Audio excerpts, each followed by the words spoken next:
I'm ready. I am.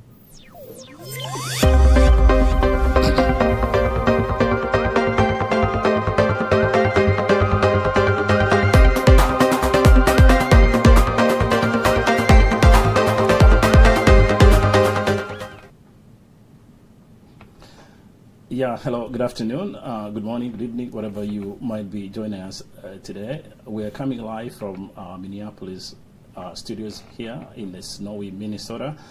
Happy to kick off our series of the Kenya We Deserve series that we're hoping would talk about issues Kenya. To begin with, this show was scheduled to have His Excellency Kalonzo Musyoka come on the show today, but because of unavoidable circumstances, including technical hiccups in Nairobi, Kenya, it is unlikely that he will be on the show. But regardless, we'll try to do our part to talk about Kenya in general. Here in the studio, I do have my colleague and friend, Dr. Ken Karanja. We'll be talking about those in a moment. But special thanks. We're going to give special thanks to the team that has worked very hard to ensure that Dr. Kalonzo was able to join here. Unfortunately, it didn't work. Much appreciation to the leader of the Wiper Patriotic Front in the diaspora, Dr. David Mutua in Columbus, Ohio. Apologies on his behalf and the entire team for that hiccup. We also appreciate the organizing secretary of the team, Tapias Irungu, who is down in Dallas, Texas. Unfortunately, that was not to work. We also want to thank the team in the DMV area led by Professor Charles Choti, who are working very hard to ensure that the former vice president is received well in that area. So, and also here in the studio, my colleague, Engineer Ben Kebwato, we want to send a very, very sincere apologies to all. May I also not forget to pass a sincere apology on behalf of Paloma Gatabaki, who is the communication director of the Kalonzo team in Nairobi. She and the team there in Nairobi have tried very much to make sure that this worked, but didn't work. But again, we'll make sure that we'll come live again for you sometime later next week when the Vice President is in the United States to talk about issues Kenya. But again, this is also a moment for us to reintroduce what we are preparing here on KDRTV. That is the Kenya We Deserve series. In the series, we'll be talking about issues Kenya. We'll be inviting guests, both from government and the opposition, to talk about social, economic, legal, and the geopolitical factors affecting the country. We do recognize that the country is at a pivotal moment when all Kenyans on the ground, all Kenyans in the diaspora need to come together to remove emotions and political biases so they can focus on substantive issues that will not only have a good interaction among us Kenyans, but must propel Kenyans to its greatest heights. We do not necessarily need to be another Singapore. We need to be Kenyans, and we must also be present among us, the community of nations, and that's where we're expecting the former vice president to lead the Kenyan delegation to Washington, D.C. to do that. Now, with that said then, allow me to introduce my friend and colleague, Dr. Ken Karanja. We will have a more Kenyan-friendly talk about issues Kenya, and then obviously we might also welcome people online. Because we're streaming this live on YouTube, Facebook, and other channels, we encourage you to engage in the conversation. Feel free to go on our KDRTV page, post your question or comment if you so wish. Also on YouTube, we are live, that's also allowed to do so, and then also on TikTok. We'll compile all your comments and questions, and we'll send those to the former vice president so that you can get an understanding of where we in the diaspora are. Again, in the next week and weeks to come, be prepared. Once you log into or you subscribe to our channel, you'll be seeing most of these guests again from both government and the opposition talking issues Kenya. But please, for now, allow me to introduce my good friend, Dr. Ken Karanja. Karanja, how are you? Good. How are you? Good. What's your comment? I mean, in the pre there, I was talking about the reason as to why the vice president is coming to Washington for the National Prayer Breakfast. And by the way, may I also note that the vice president was among the first ones to have attended the National Prayer Breakfast back in 1987, was an assistant minister, and then when he went back, brought the idea of the national breakfast that Kenya has. So the reason as to why he comes to Washington is, of course, not to talk about politics, really, but it's a moment when the U.S. government, the Congress, and the Senate invite leaders, both in the politicians, the economics, and elsewhere, to talk about, just to have a moment of reflection, to talk about humanity and faith relative to their countries and what it means to the global audience. So to you, maybe, my friend, you could introduce yourself to our global audience and then subsequently make a comment. Why do you think Honorable Kalonzo was chosen or was invited to Washington? What does that mean to him as a person, and by extension, what does it mean to the country? Thank you, thank you. As you mentioned there, my name is Kenny Karanja, and I am a diasporan for many, many years, having resided here in the U.S. for quite a number of decades. So it is an opportunity, or rather, we hope to have an in-depth conversation with the former vice president, but that will happen in future. I know I can't speak for him regarding the prayer breakfast, but it is a moment, as you mentioned, of reflection of our spiritual selves, and perhaps a time to unify in the U.S. context, of course, trying to unify the two major political factions. I would imagine it would be the same for Kenya, a moment to unify the country around our shared spirituality, regardless of your religion or denomination. So it's a good time to reflect that. And as a part of leadership, Kenyan leadership, and maybe global leadership, since he's been invited to the U.S., what that means to him as a leader. I know back in Kenya, he's a man of faith. So I believe when he's here, he will have a moment to reflect what that means to him personally, what it means to Kenyans in particular, and also to the Kenyan-U.S. relationship. So apart from this, the prayers and the spiritual aspects of the visit, it's time as a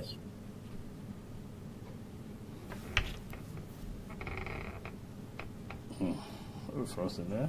So I think as it looks like Ken is frozen, but again, Ken is Ken. Are you there? Okay, come on, Ken. Yeah. Yeah. I was saying it's time to reflect as a leader. Okay. Yeah, so I think as Ken is saying there, the national prayer breakfast is important, and I think it's always, Kenyans, we are great people. We like to talk politics, in particular this time. It's good to take those political positions, whether you are for government or for opposition, that's fine. But in the big picture is that the national prayer breakfast is meant for leaders to do away with that. Hey, forget about the political persuasions. Let's talk about the essence of humanity. Because in the end, we are 8.7 billion people around the globe. We are here on stage. Our time will come, will pass, and hand that to the next generation. So I think that's important for Kenyans. There's discussions online. Why is it that they're inviting Kalonzo Musyoka to come to Washington? Again, recognize that the man himself, like my good friend Dr. Karanja said, is a man of spirituality. He's a family man. He's been at the national level in Kenya as an assistant minister, member of parliament. Minister of Education, Foreign Affairs, Vice President at the pivotal time in the history, and he's been also part of the peace negotiations in the region and also on the global stage. With that, I think it's reason as to why the U.S. government, the Senate and others invited him. So I think it's good for us as a country to celebrate that fact that one of us has been invited, and as he heads to Washington, and I'm sure he'll be talking to Kenyans in the DMV area, he is carrying the hopes and aspirations of the nation. So I think, Ken, my take is that I think those Kenyans who are talking about the political divide, I think it would be a good idea for them to say, hey, this is a great son of our land, head to Washington, do your thing on behalf of the nation.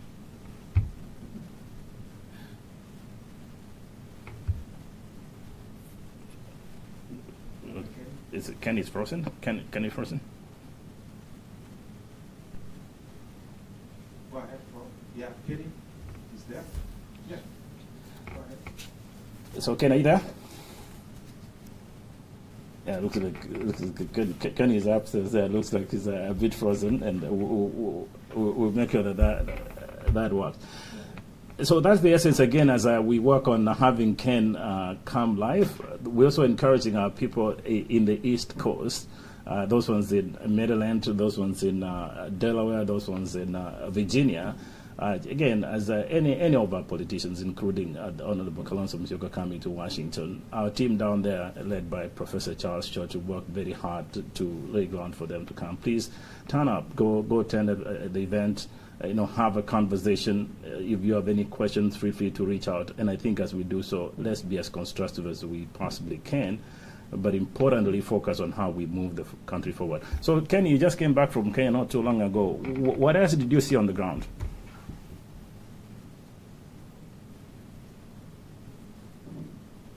Okay, yes,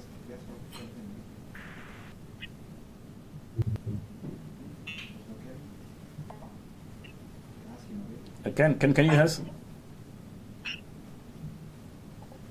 The question was, you just came back from Kenya. What else did you see on the ground? I can. Yes.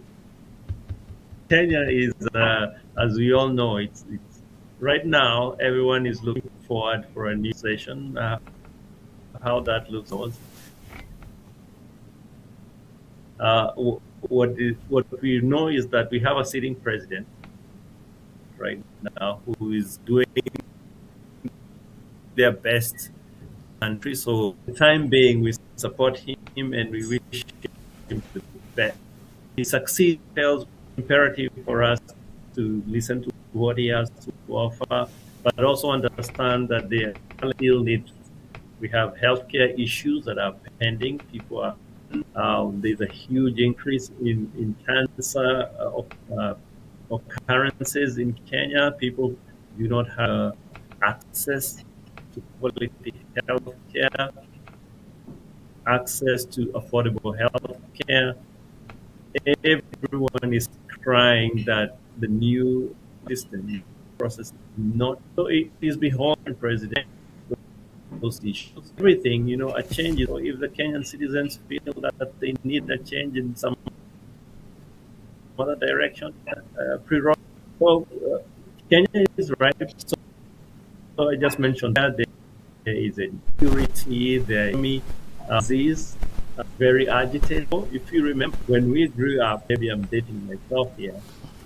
When we grew up, Daniel Moi was the president, and he used to say that the youth asked to the youth then are the future of the country. Now we are saying that the Gen Z of the country, the Gen Zs, they are so anxious to look at the youth as the leaders of the future.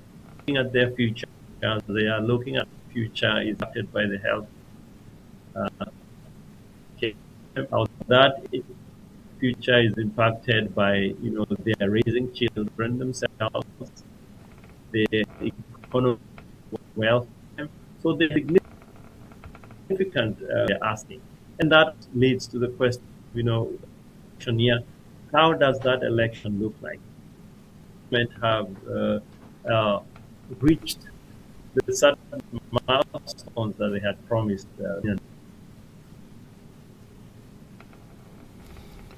In them, and any local kind to Kenya to that Kenyans are seriously thinking about, and is your Singapore? How are you getting Kenya? Is your king? And if it doesn't apply the new, so those are questions that Kenyans have brought. Yeah. I think yeah, that's a good point. I'm glad to hear that, and I think we'll talk about that as well.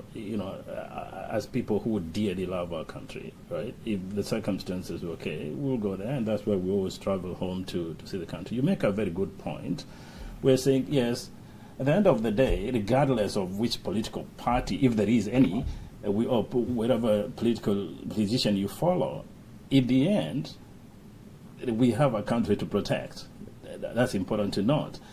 And then second, we must also acknowledge that we elect our leaders through a democratic process. And once we do so, for example, we do, and like you correctly said, we do have a sitting government. Whether we agree with him or not, the fact is that we must respect institutions. And if we disagree on particular issues, I think it's good for us to go through a democratic process, have the politicians go back to the people, meet the people, and sell the ideas and policies. And if people believe in whatever they believe in, then when it's come to the election period, which is in next year, then at that point they can determine the direction of the country. I think it's important for us from afar to acknowledge that fact that there is a sitting government. If we disagree with it, that's fine. Let's be respectful, engage in a reasonable democratic process, and if we need to change. So, Kenny, you did mention about the Gen Z issues. Do you, in your view, do you think the Gen Zs have the issues have been odd, and if any, do you think the current crop of leaders, both in government and opposition, do you think they really understand the pain of the Gen Zs? And do you think so far have they even made an attempt to address any of the issues raised by those young people? Right. That's very pertinent. I saw well on and what I've heard the Gen Z saying. It is a moment that has not been captured yet by either side, and it is imperative that they reach out to the Gen Zs and find out how exactly do they see their future, how do they want to be engaged in the political system. On the other hand, the Gen Zs themselves, I know during the June 25 events, they said they were leaderless and they were tribeless. Tribeless, yes, but you cannot be leaderless. But suffice it to say, they need to come together and decide how they want to engage with the system. This, as we do respect institutions. Well, one of which is the institution of governance, and how we get access to power. They need to come together and play within the sandbox. You cannot run a ball. You have to get in there and play the game within the rules that have been set for. On the other hand, the sitting government, at least in my opinion, needs to practice what I call a democratic hygiene and that means giving people the opportunity and make sure that people are heard. That's the hygiene and manner. The days of running around with and gangs and what have those days are long gone. So, and that is what the Gen Z movement showed us. They were on social media, they were on various platforms, they were on Signal, they were on TikTok, they were all over the place. The message was hard. Both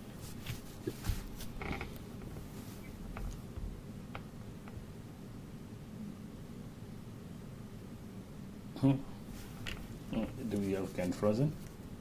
the good, the bad. So in government, those outside, I think that is an opportunity that is an opportunity we should not miss, because here's my take. Then you'll have Kenya. Here's my take. Can correct my understanding here. Here's my take, right? As a patriotic Kenyan, I have a feeling that both parties, whether in government and in the opposition, I honestly don't think they understand the pain of those young people who went to the streets. My take is that it's not really about the current administration. The demonstration by the young people is a reflection of a systematic failure from previous governments. Right. I think if you look at it, and that's part of why we're going to have the Kenya We Deserve series, where we're going to talk about different issues Kenya.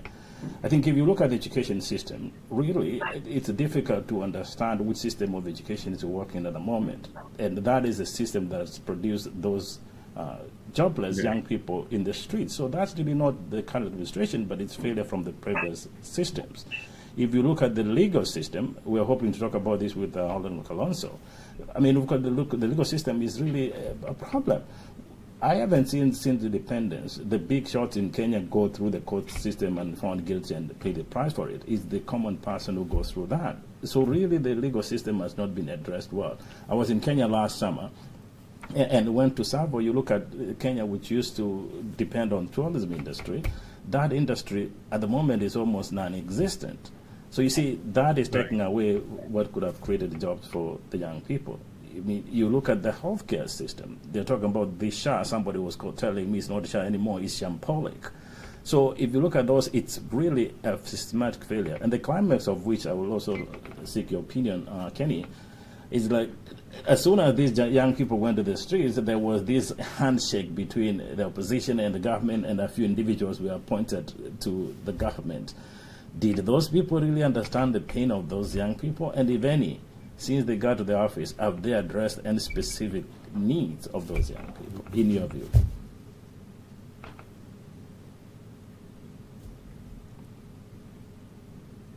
Kenny? Yeah. Yes, I agree. There is a significant between the leadership, government, the don't fully appreciate to the Gen Z for and the pain that they are going through. What means to not solve these problems that affect the Gen Z movement. Part of that, I think, in terms of offering solutions, as you asked in your question, it's to bring them in, and how does that bringing in Gen Zs, how does it look like? Does it mean proactively seeking Gen Zs to come to us? But sometimes I want to say not necessarily, because the Gen Z problem is a problem of their parents too, and it might look different, but it is a problem, as you mentioned, of the system, both the governance system, the economic system, that does not really care or understand or want to understand the challenges of the common person. Because if you think about it, the people who have the opportunity to influence policy and also enact policy, enact legislation, they live among us. They know the problems. I think part of it, unfortunately, to me, it seems like there's an element of selfishness. Once these leaders get to that position where they can change things, they get selfish, maybe they get complacent, maybe power gets into their heads, and they really forget about the people who put them there, including the Gen Z. So it's a whole of society challenge. As you mentioned there about Tsavo National Park, tourism used to be a key economic driver. What happened to that? You know, hotels are being built, but people are not feeling the impact of that growth. So part of it, of course, Kenya has grown tremendously. I think the time I left Kenya as a diasporan, we were maybe 30 million. We are now almost 60 million. Yeah. So the challenges multiply, but the caliber of our leadership and their solutions that they offer to the problems we face, they don't measure up. So their ideas are progressive, our challenges are exponential. So we need to really think hard and talk to the people. I think part of the prayer breakfast, as we said in the introduction, is the humanity, the coming together as a human race. That if our leaders took that to heart, they would feel the pain of the people who have issues with shambolic, right? Have issues with education, have issues with the economy, have issues with just feeling secure in their spaces. So I think part of that, and hopefully Dr. Kalonzo and others who are in DC on the prayer breakfast, that will be part of their thinking. But broadly, yes, Kenyans are suffering. Kenyans don't feel heard. Our leaders act in a way to suggest that they are not hearing and they don't want to hear, which it's a problem. Interesting. Kenny, let's stick with that. So Gen Z, let's just a moment focus on the leadership of the country. And again, this is not against any leader in the country. We're just patriotic Kenyans watching from afar and look at the current crop of leadership, right?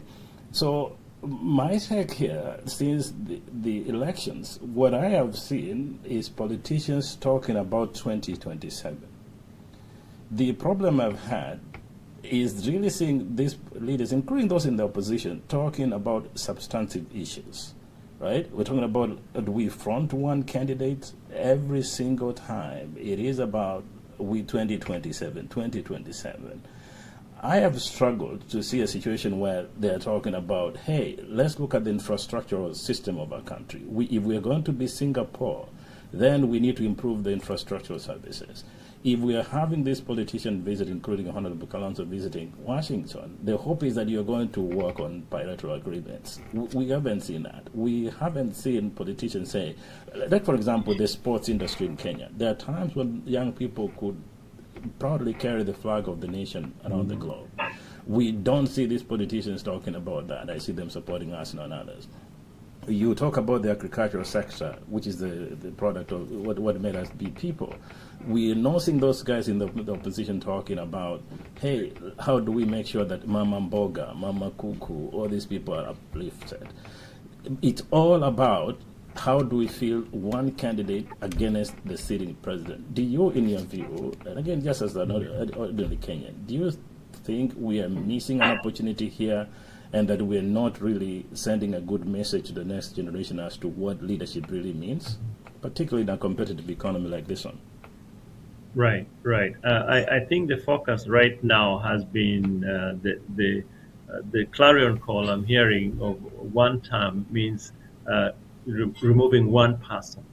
And to your point, it's a systemic problem. Sure, let's say Kenyans decide, okay, it's one term, right? And they remove. What does that mean for them on the ground? You know, sometimes you can better the devil you know than the one you don't, right? Mm-hmm. But that is a democratic choice Kenyans have to make. But to get to your point is that that gap that I mentioned of our leaders not quite knowing what is going on, it's the one that it made Mama Mboga make certain choices.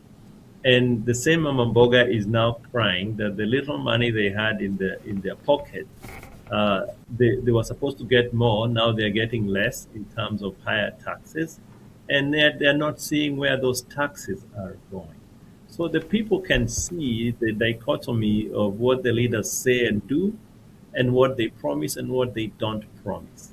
So right now it's been, let's get rid of one person, one-term movement, it's being called. But how does that affect everything else? What about the healthcare that we just mentioned? What about the economy? What about manufacturing? What solutions are being offered? Sometimes you hear, oh, it's too early to offer solutions. Sure, it's maybe a year and a half to the election, but at least we need to see some glimmers of or potential solutions to all these problems. And those solutions should be interrogated. I think the next election, Kenyans need to be very careful not to be swayed by emotion. Yes. You want to interrogate these leaders. You want to know where are they coming from, what have they done in the past, what are they offering to do in the future, what is their track record, because you don't want to make a mistake by electing people who, preach water, and then in the night they're drinking uji, right? So we want to make sure that there is a congruence in their messaging and their action. So an in-depth look into what they're saying is really critical. I know, right? Part of politics is also emotions, but we have to temper those emotions with logic. See really what are these solutions, how are they informed, and how do they affect us. And also, to just round this up, is the parochial issue of tribe. I mean, those conversations, that's an undercurrent of our political system / establishment. We want to dissuade Kenyans from having that narrow focus, because we know the Mtuwetu syndrome doesn't help. It doesn't help the Mama Mboga on the street, the Baba Kuku, the shoe shiner. It doesn't help those people. Your person from your community is the president. So what? You're starving like the rest of us.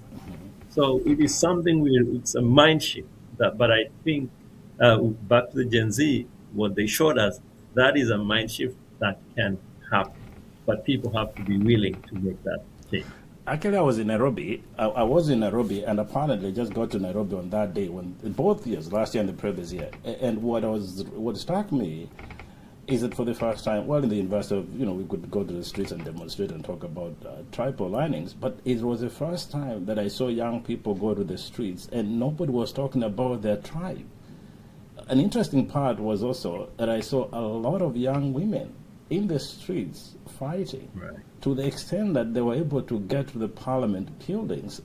And guess what? They had even to go to where the late Mzee Kenyatta is laid to rest, begging him as a father of the nation.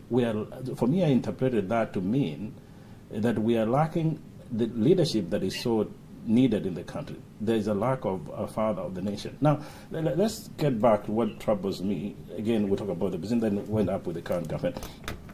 I struggle to understand if Kenya has a political party, if you so choose. Do we have political parties, or do we have political vehicles that only enhance selfish interest?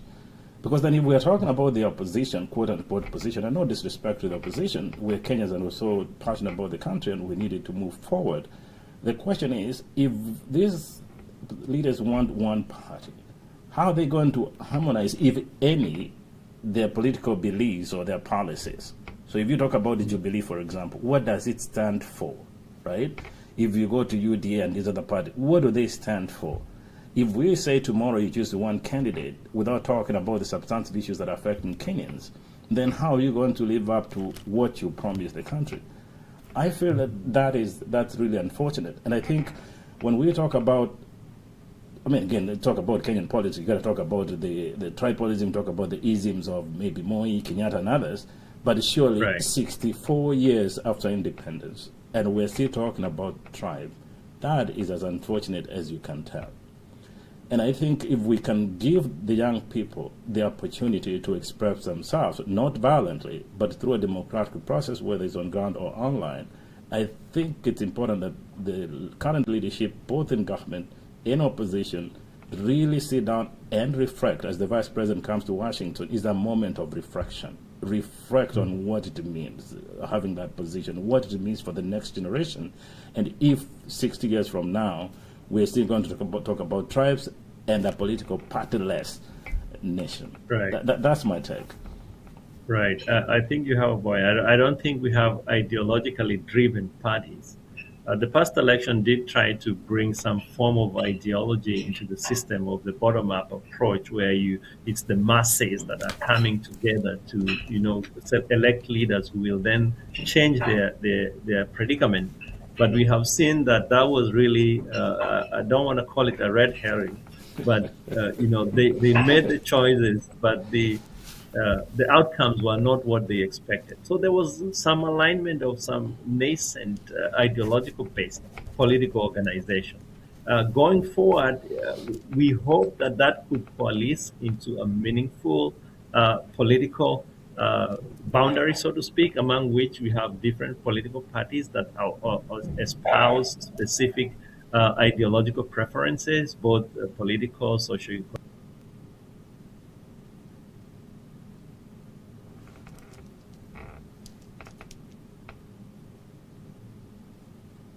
Okay, do you have frozen, Kenny? Go ahead, Kenny.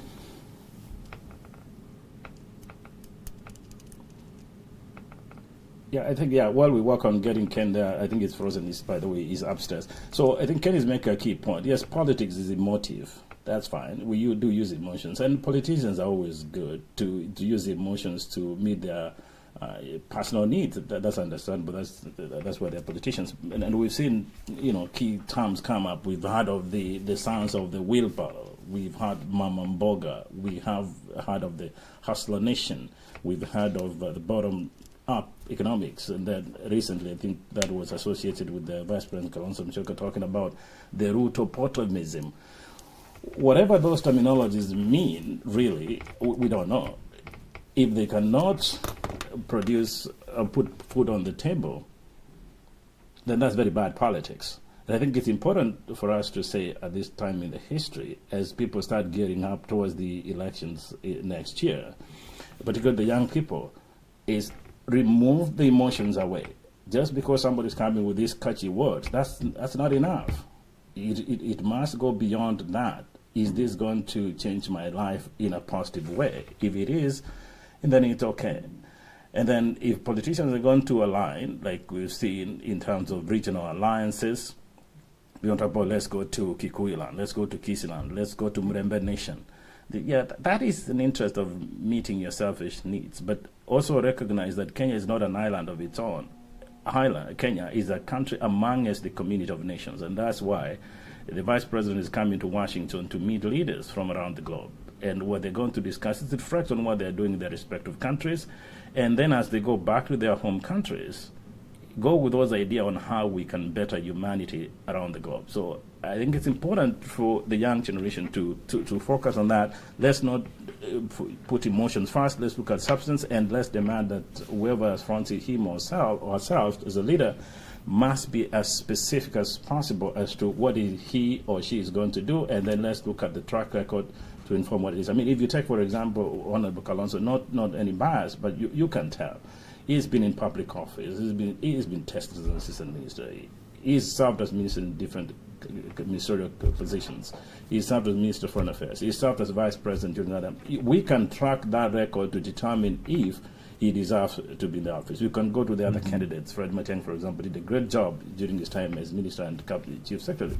You can go all these great sons and daughters of a nation. But again, what Dr. Karanja was saying there is, let's not focus on emotions. Let's demand that we focus once and for all on the country first and then the others later. Kenny, you were frozen there. You can go ahead with the ideas. Yeah, so I was just talking about the Gen Zs and how they would want some of their problems solved. So the issue of a political party ideology is important, but they have to be that political party. They have to form that party or that movement, however they see it. One thing they showed that power abhors vacuum. Power is not given, it is taken. We have a process for taking that power. And the Gen Zs need to play in that space. They're very smart people. Maybe they're thinking about it. Maybe they work with something, as we say, it's a year and a half to the next election. Maybe they have time. Who knows? They might be those, that come from behind winners. That would be a pleasant surprise if they can put that together. But they have to be cognizant of how politics is played in the Kenyan context and not shy away from it. No one is going to give them anything. In the issue of political ideology and political parties, I was saying that a lot of these parties, abbreviation is PP, political party. You cannot make it as a personal party. That these parties are personal vehicles, unfortunately, for at least around parochial, tribal issues. I mean, not issues really, because tribal issues are actually issues of the whole country. No one tribe faces its own unique problems. Kenya is very small. Whatever the issues are, they are national issues, but they unite to mobilize for political outcomes. And that is where we don't have a clear ideology. I was making the point of ODM is a very strong party, 20 years in being organized, and passing of Baba, rest in peace, ODM is now polling in different ways, an indicator of how strong the person and personality of Amolo Odinga was in keeping ODM together. Now, all these other parties we hear about, the less of them, because they're so individualistic, I don't want to step on anyone's toes, but I was just making the point of an ideology. What does that mean? What is the economic ideology? What is your political ideology? What are their socioeconomic concerns? In of Germany, you have social democrats.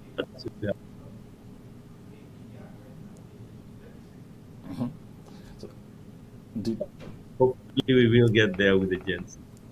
Well, can in a moment, of course, I think we have to be as objective as possible. But I want to focus on those ones in the opposition, but also earlier on you did talk about the current government. I think what I've seen, at least my take as a patriotic Kenyan, is somehow the institution of the presidency has kind of been mad.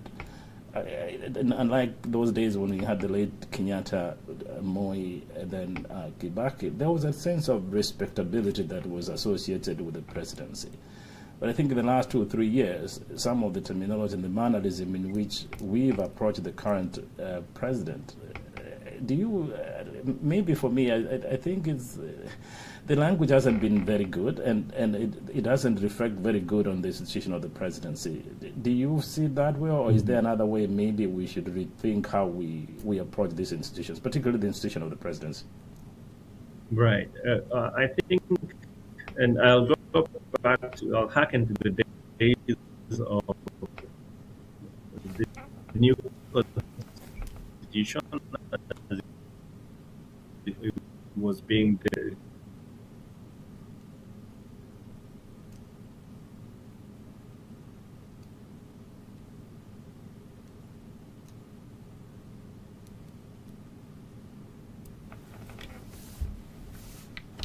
All right, Kenny.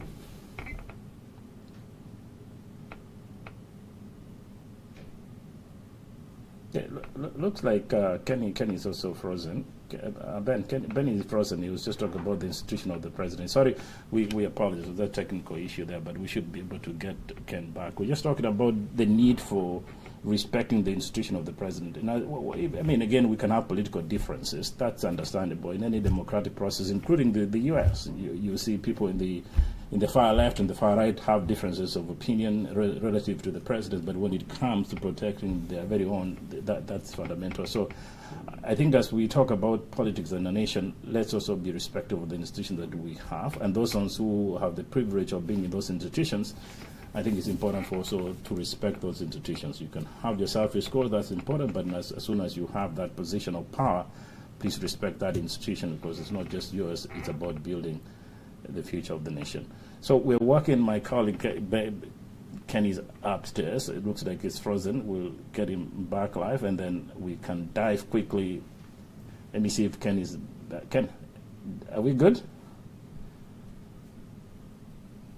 Sorry, it looks like it's not, but it's okay. Maybe, it's a heavy snow outside. For those ones who are not in the Minneapolis area, it's frozen. It's snowing like crazy. So if you see this freezing, sometimes could be the reason. But Ken, go ahead with your thoughts.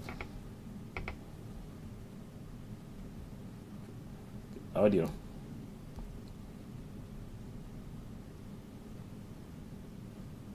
Then Ken's audio is down.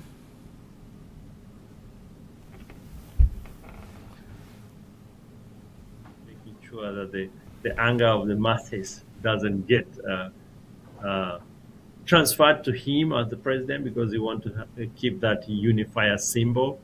So, but the Kenyans, yeah, I do agree with you. You seem to have eroded that gravitas respect for the president, for the presidency, because it's that role that we need to respect.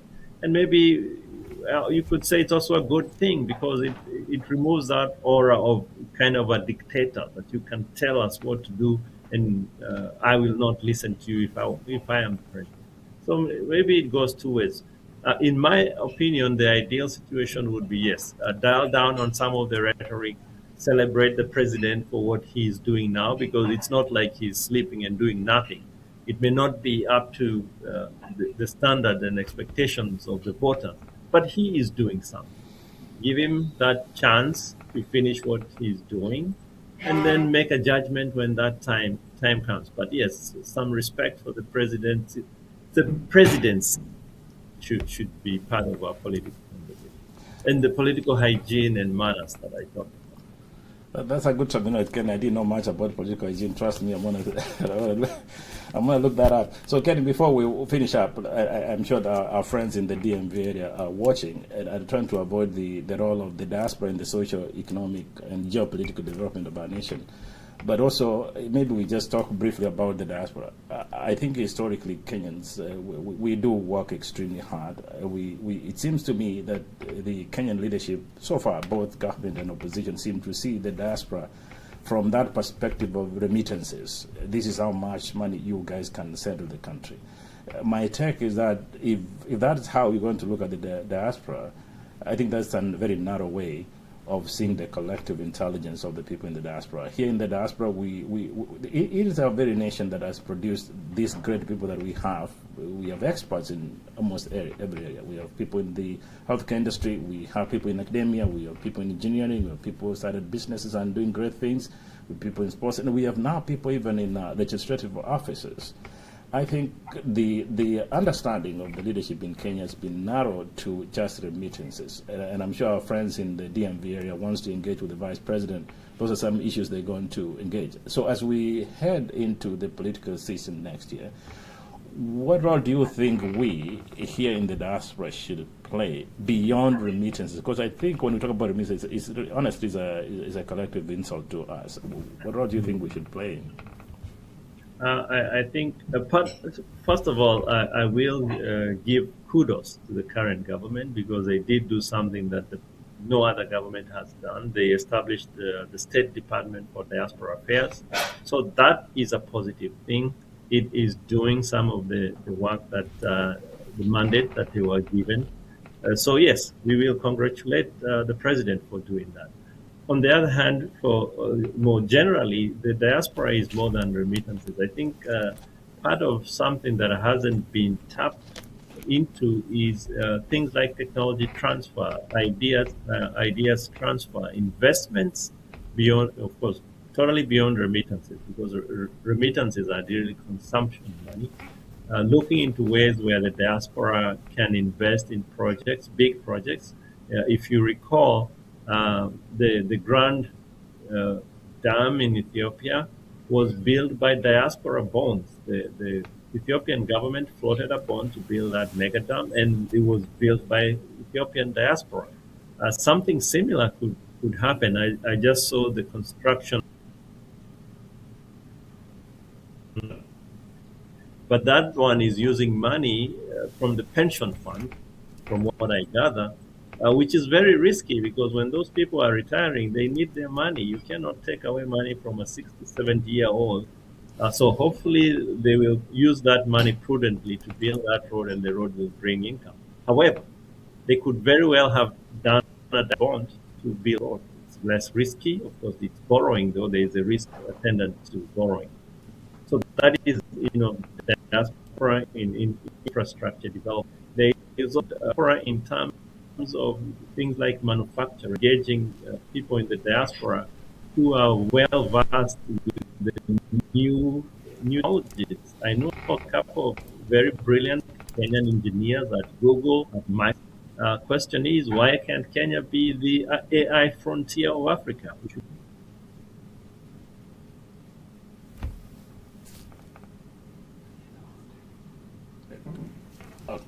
Right. For Kenny's making a good point, I think, and as we get him back on, talking about the role of the diaspora in the socio-economic development. Again, the key point we're trying to underline here is that we must go beyond remittances.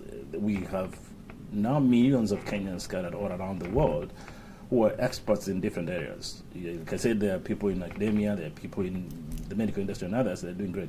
I think a serious government should be, like if you can take an example, Australia as an example, they have a three-system approach. So the first approach is talk about retainings, and what that means that they try to create an environment where Australians don't have to leave their country. They have to work, go to school, get education, and stay in the country, so they develop that country. So that's a good approach. Make sure that create a climate where people don't have to leave, and therefore they can stay. Meaning that if we create that climate, as Australians are doing, then the 2+ million Kenyans abroad could be as well be in Kenya, building that nation. Rather than us talking about, let's be Singapore, 64 years later that we're talking about, we want to be like another country, that's sad. We should be talking about how should other countries be Kenya. That's the point. And then they do have a second approach, which is the return policy, meaning if you have Australians, in this case, if we do have Kenyans who have gone abroad and they have accomplished in whichever respective ways, if they're going to come back, there should be incentives that incentivize them to come back home. So if you're going to go back home and invest, then create an environment where people can say, yes, I've saved enough, I need to come back home. If people are experts in different areas, come back home, be part of the development of the nation. But also there's the recognition that there's an aspect they talk about in Australia, engagement. Meaning if you go to a foreign country and decide not to come back, then that's still fine, but be engaged. So in other words, for example, as the vice president leads to, the former vice president leads to the DMV area, could be, let's see people who are in different sectors of the economy, those ones in medicine, those ones in technology. How do you help us align with those institutions? And so by extension, we can align those to those institutions back home. So those three pillars could be very important in building a nation. But then again, Ken Karanja is back on. The saddest part, and I think that's where as we talk with the diaspora, and we'll be talking about this in the series to come, the fact that we do have politicians come from Kenya, and all they talk about is we need we need fundraising. Give us money to go on campaign. I really struggle to understand, what do you want to campaign about? You don't have a political party. You don't know what policy you stand by. It's all about criticizing the current administration. Where are we really tracking? Can you hear me now? Yes, yes. Sorry. So now Kenny is back. Hopefully, this is the last segment. Hopefully, it doesn't freeze on you. Go ahead, my friend. Yes, yes.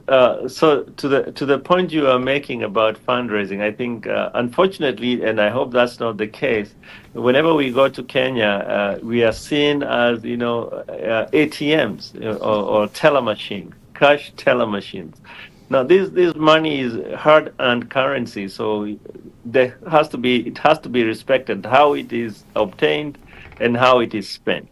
But in terms of raising money to campaign and whatnot, the diaspora could be willing to do that, but they need to know exactly what these manifestos are that these political parties are espousing. What exactly, and this goes to the point of interrogating these parties and the people who put them together and their manifestos and their track record. You don't want to put your money where it's definitely not going to do what you thought it would be doing. So that caused us to really look into these parties. What do they speak about? What's our interests? Because as diasporans and even as donors to any political parties, you have your own interests in what you want to see happen with your money. So we want to ask those questions in this upcoming political season as all these politicians come to the diaspora. What exactly do they want these funds for? What are they going to do with them? And what have they done with the monies that they were given prior? What I like about Dr. Kalonzo, while he's here, because that was the genesis of this call, is he's been accused of something that I wouldn't mind if I were a politician, which I'm not. I would not mind being accused of not having built a road to my house, right? Because why build a road to my house? I should build a road to help the community where I'm at. So yeah, he's been accused of not building roads, not taking advantage of his positions prior.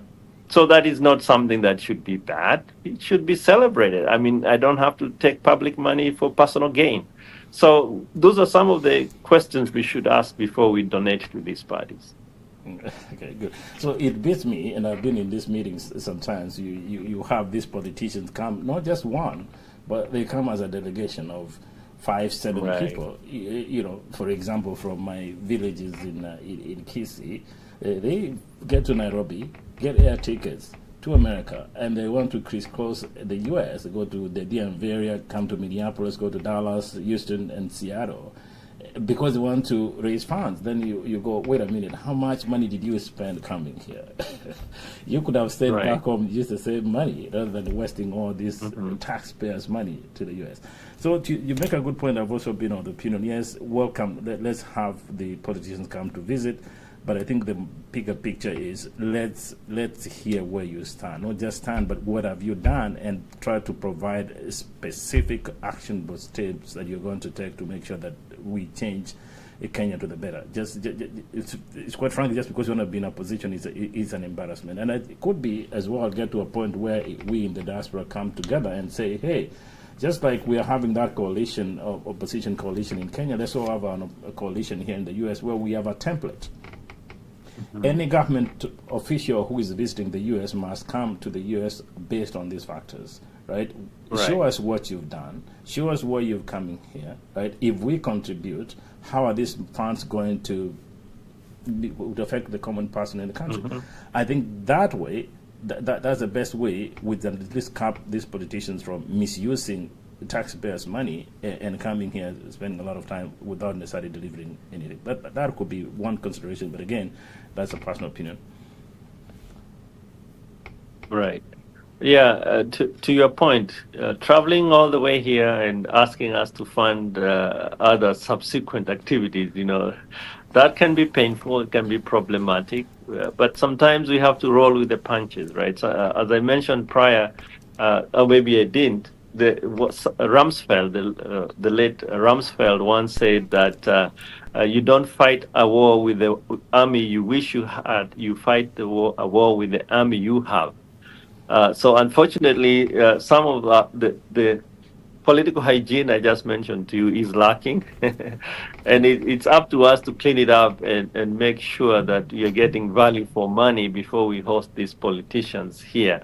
The challenge normally is when they go back, they forget some of the learnings. I know during the prior electioneering period, I saw a clip on social media about governors from a specific region, which I will not name, would come to the US, get all these ideas of how to do agriculture, modernize their systems, and then go back home and do exactly nothing. So, I mean, it is one of those things that I hope this time around we will change things, and the Gen Zs, as we mentioned, will help us change those things, that the ideas you learn. And to your point about the diaspora and engaging them in other ways other than remittances, that's one good example. Getting ideas from here. Even we haven't talked about the county governments. Maybe in our series we will talk about that. But getting those ideas from here, taking them to Kenya, and actually implementing them, that is something that can really bring change. It reminds me of Konza Technopolis, which I believe started in the time of Moi Kibaki. I think that was part of their thinking around transferring technologies from the diaspora to Kenya. But I do digress. We were talking about visits to the diaspora and what we should expect out of them. I think things will change. I'm optimistic and hope that they will change. I also take it as we wind up here, so that because again we'll be having so many cities, that I think it's important for the diaspora to put the foot on the step and understand what's important. For example, if we're going to talk about participating in the political process of making money, then surely a serious presidential candidate or existing or whatever must talk about the diasporans voting. They must have their voting rights, whether it's in person or electronically. That should be an issue that any serious presidential candidate should be able to address. Is it electronic or in person? It should be not negotiated, really. All we need is actionable plans. What are you doing at the moment? There are also points to make. For example, here in the Minneapolis, Minnesota, we have the highest concentration of Kenyans in the diaspora.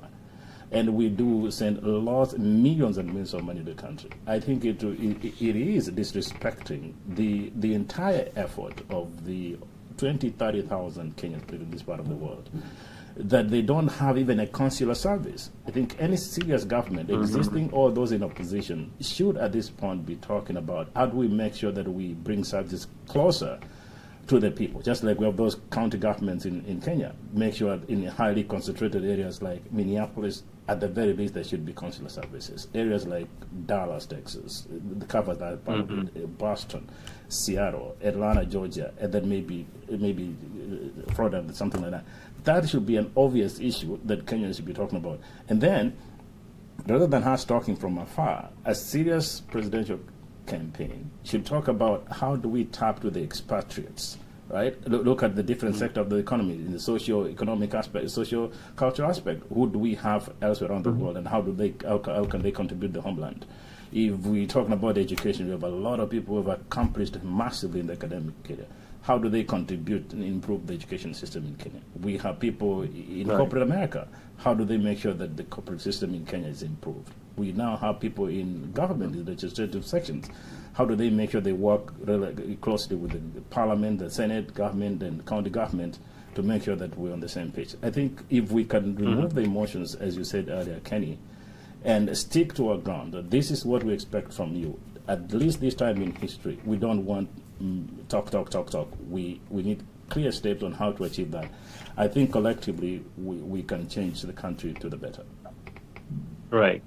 Totally, I agree with you. Actually, another oft ignored part, which certain countries have taken advantage of in terms of expatriates, is the African American diaspora. I think a few years ago, Ghana had this program they called the Year of Return, and they attracted tens of thousands of African Americans who wanted to come back and see the roots of their ancestors. The same can be applied to the Kenyan context. Despite the fact we may not have a deep connection with the African American community just because of historical reasons, there is no reason why we cannot tap into that community or any other community that is willing to come and invest in Kenya as expatriates. So we have the diasporans, we have the Friends of Kenya, we might call them. I think Rwanda has had some concerted effort in attracting that capital and human resource. I think it's something that Kenya should consider moving forward. As we look into the future, as you mentioned, as we look into the future, the Kenya we deserve, how does that Kenya look like? How does that Kenya interact with other communities and other countries of the world? And that is where, you can take advantage of the diasporans. That's where a consulate, for example, here in Minneapolis, would be beneficial and advantageous. Doing those educational linkages, cultural linkages, economic linkages. Minnesota is an agricultural state. We also begin manufacturing. There's areas where we can actually cooperate and collaborate, and to just grow both our economies, the U.S. economy and the Kenyan economy. It's a two-way street. So it's not a one-way. We are not, those days of one-way being beggars are long gone. We can learn from each other, but we need the infrastructure, like you mentioned, things like consulates. They could be honorary consulates, right? There are many ways of skinning a cat. I think going forward, if the diaspora is really interested in some of these things, those are the irreducible minimums we should put together. The issue of voting, Kenya is very technologically advanced. The blockchain technology can be used to monitor voters, to monitor voting, to make sure to maintain the integrity of the election. IEBC should be looking into some of these things rather than being fixated on the old paper ballot situation. And also remember, we only vote for the presidency. We should disenfranchisement should end. We should be able to vote for all electoral positions. So yes, there's a lot to be done. I think if we all pull together, we can accomplish at least one. It would be good to accomplish all, but we will take one. But yes, this upcoming season, I think we should do things differently. I think there's no better person to deal with that. Kenny, Honorable Kalonzo Musyoka was Minister for Foreign Affairs. He understands diplomacy. Right. To your point, actually, in Ghana is the only country in Africa that has an embassy for returning African Americans, and that was done under the administration of Charles Kufuor. Honorable Kalonzo has been Minister for Foreign Affairs. He's a diplomat in many ways. I think as he comes to Washington for a moment of reflection, I think it's a time for him to say, let's look at the big picture. Clearly there is movement towards Kigali, away from Nairobi, and that it's okay. Kigali is doing what it has to do, but I think it's time when the nation should say, wait a minute, why is the effort going to Kigali? And notice also that the people in the diaspora have a role to play, and that way we can collectively work towards building a stronger nation. So, Kenny, as we wind up here, do you have any last comment here before we finish up? Yes, I would like to say first, thank you for the people who logged in, and hopefully next time we will get Dr. Musyoka or any other personality who is willing to come to our forum and have this conversation. And to my fellow diasporans, I think there is hope. We cannot lose hope. We have to look into ourselves and be the change, as Obama would say, be the change we want to see. And that means, holding our leaders accountable and making sure they understand where we are coming from, and also contributing solutions. There are so many problems. We sometimes just hone in on the problems and forget about the solution. We should also be able to suggest those solutions, and when called upon to serve, to implement those solutions. Okay. Thank you, Kenny. I think I couldn't say more. Thank you again. I want to make sure that I'm on behalf of the team that was working to bring Honorable Kalonzo to the show, particularly the head of the Wiper Patriotic Front in the diaspora, Dr. David Mutua in Columbus, Ohio. Sincere apologies for that hiccup, or same apologies from Paloma Gatabaki. She's a very articulate, must-go person who leads the communication department for Kalonzo team in Nairobi. Sincere apologies for those ones who are here. Also the team in DMV area led by Professor Choti.